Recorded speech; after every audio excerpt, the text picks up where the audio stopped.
महाप्रभु आशीर्वाद रे नुआ सरकार आसिला एवं नुआ सरकार नेतृत्व रे नुआ ओडिशा गठन करिवा पई समृद्ध ओडिशा गठन करिवा पई लोकंकर सरकार विगत 100 दिन हला आज 100 दिन पूरिला। ये 100 दिन रे महाप्रभुंकर ये श्रीक्षेत्र रे बड़दाण्डर आमर शरदा बाली रे आज मध्य एक 100 दिनिया पालनर पर्व थिला। आ से शुभ अवसर रे आज आमे महाप्रभु श्री जगन्नाथ को आज दर्शन कलु। प्रभु को आशीर्वाद रे प्रभु आमको 5 वर्ष पई ओडिशा शासनर दायित्व देइछंती एवं विगत 100 दिन रे प्रभु को आशीर्वाद रे अनेक कार्य संपादन हेइछि एवं लोकंकर आस्था भाजन हेइ पारिछु। लोक माने हमको आशीर्वाद करूछंती एवं लोक माने किबड़ी भाव रे न्याय पाइबे, ओडिशार केमिति विकास हबो एवं आगामी 5 वर्ष रे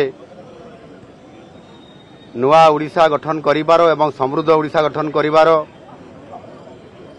जो विकासर रास्ता बाहरी ताहा आगेइबो। सेतिपय महाप्रभु को निकट रे प्रार्थना करिछु।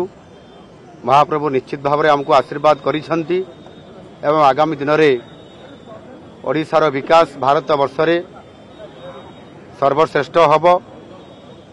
आ सेतिपय प्रभु को निकट रे प्रार्थना जणैछु।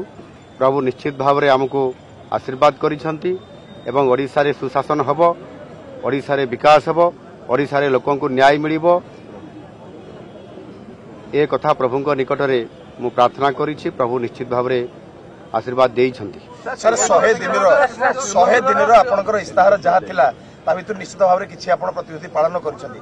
आगामी 1000 दिन पई आपन आगामी दिन पई कोन वर्तमान महिला सशक्तिकरण महिलार जो नियुक्ति तार देखंतु स्पष्ट भाव रे निर्वाचन पूर्वरु आम दलर शीर्ष नेतृत्व से माने घोषणा पत्र रे पॉलिटिकल मैनिफेस्टो रे बा आमर संकल्प पत्र रे आमे ताकू लिपिबद्ध करी लोकंक पाखु जाइतु। सेतरे स्पष्ट अछि ये 5 वर्षर ये मैनिफेस्टो रे समय अनुसार आवश्यकता अनुसार ओडिशार विकास क्षेत्र रे समस्त योजना गुड़िक घोषणा हबो एवं घोषणा मध्य हेइ चलीछि।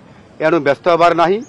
प्रभु को आशीर्वाद रे ये समस्त काम यथा रीति अनुसार एवं विधानसभा रे एवं सरकारंकर कैबिनेट रे सरकारंकर नीति स्पष्ट भाव रे समय अनुसार हेबो।